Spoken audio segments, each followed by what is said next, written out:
Brittany G. Moore, je suis une étudiante de l'École nationale de cirque. Je suis en 3e année. Ma spécialité est la corde de lys et je viens de Vancouver. Ruben Ingwersen, je viens d'Australie. Je suis un étudiant dans la 3e année. Et ma spécialité, c'est monocycle. Joël Markoff, je viens des États-Unis. Je suis dans le Doc 2 et je suis un fier de ferriste. Sarah Poul, enseignante de discipline aérienne à l'École nationale de cirque. Ici, on a au moins 25 nationalités, étudiants et aussi profs, mais la langue officielle de notre école, c'est le français. Quand j'y arrivais, je ne parlais rien de français, seulement bonjour, baguette et croissant. J'arrivais à l'école, je déjà savais que je devrais apprendre français quand j'arrivais. J'ai appris le français avec un cours ici basique et aussi avec des amis qui viennent de France ou de Québec.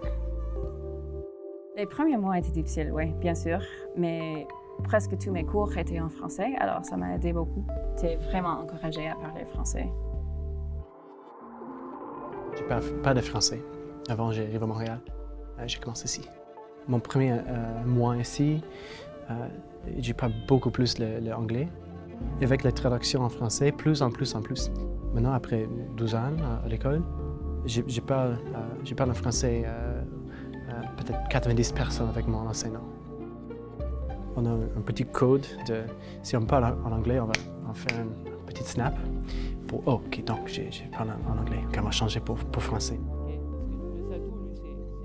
Il y a plus les opportunités pour les filles de ferriste en France ou Europe en général, dans les pays qui parlent français. Donc j'ai pratiqué mon français beaucoup, j'essaie beaucoup. Il y a 3 grandes compagnies de Québec, Cirque du Soleil, Cirque Éloise et Doigts de la Main. Alors, je pense que ça serait vraiment utile pour travailler dans le futur. Montréal, c'est vraiment le centre du cirque. Les langues officielles de toutes ces compagnies-là sont français. Oui! Pour moi, le français, c'est définitivement une carte en plus pour cette carrière.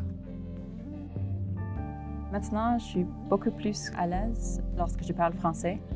Maintenant, c'est étrange quand je vais à Vancouver et personne ne parle français. Oui, c'est important à apprendre français. Aussi, c'est fun.